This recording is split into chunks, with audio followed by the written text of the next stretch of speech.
औषध नाही, इंजेक्शन नाही, आता ऑपरेशन शिवाय पाठ आणि मानेच्या दुखण्यापासून आराम मिळवा. NC wellness centre, Naval petrol पंपासमोर, railway line, Solapur. Hirachand Nemchand college of commerce, Ashok Chowk, Solapur व जिल्हा विधी सेवा प्राधिकरण यांच्या संयुक्त विद्यमाने मराठी भाषा संवर्धन पंधरवडा मोठ्या उत्साहात व विविध उपक्रमांनी साजरा करण्यात आला. मराठी भाषेचा न्यायालयीन कामकाजातील वापर, पोक्सो कायद्याची माहिती तसेच सोशल मीडियाच्या माध्यमातून व्यक्त होणाऱ्या आजच्या तरुणाईची भूमिका यासारख्या विषयांवर मार्गदर्शनपर विचार मांडण्यात आले. प्रमुख वक्ते म्हणून जिल्हा विधी सेवा प्राधिकरणाचे सचिव प्रशांत पेटकर होते, तर कार्यक्रमाचे प्रास्ताविक अॅडव्होकेट अनुराधा कदम यांनी केले.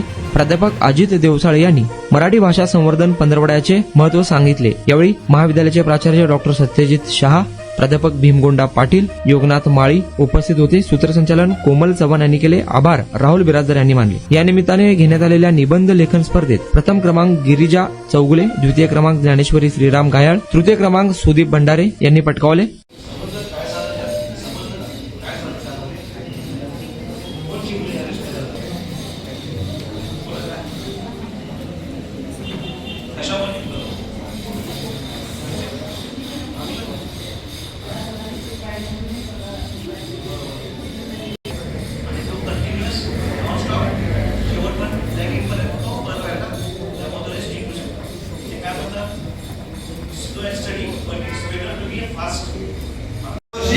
माझ्याच व्हॉट्सअपवरती एका मित्राचा मेसेज आला 27 फेब्रुवारीला की सर हॅपी मराठी.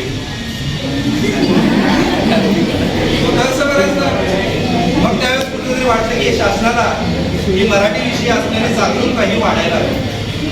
खरं तर मराठीचा खूप मोठा इतिहास आहे आणि तुमच्यासमोर तो सांगण्याचा हेतू का असेल आणि पोक्सो सारखा विषय तुमच्याकडे का मांडावा असं वाटतो? कारण हे वयच असं आहे. बघा ना, नुसते 10वी संपत आणि आपण 11वी 12वीला प्रवेश करतो.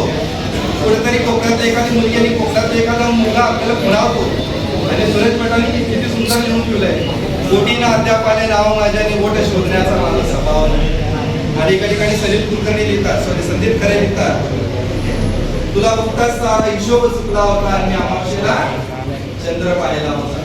म्हणजे इतकी सगळी ती मानसिक घुसमट कुठेतरी होत असताना, लैंगिक आकर्षणाची कुठेतरी स्वप्न पडत असताना मग त्या ठिकाणी काहीतरी विकृती घटना घडते. जसं मगाशी पेटकर साहेबांनी सांगितलं, मग तिथं कुठेतरी पोक्सो कायदा लागू होतो आणि कुठेतरी त्या माणसाचं किंवा त्या गुन्हेगाराचं आयुष्य हे विस्कळीत.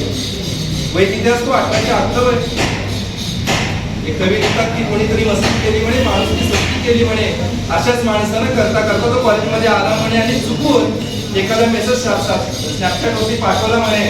बघता बघता झालं असं म्हणे त्या मुलीचं कुठेतरी त्या फोटोचं मॉर्फिंग झालं म्हणे आणि त्या मुलावरची गुन्हा दाखल. मग काय ते दोघे गेले केस सुलभ कोर्टामध्ये.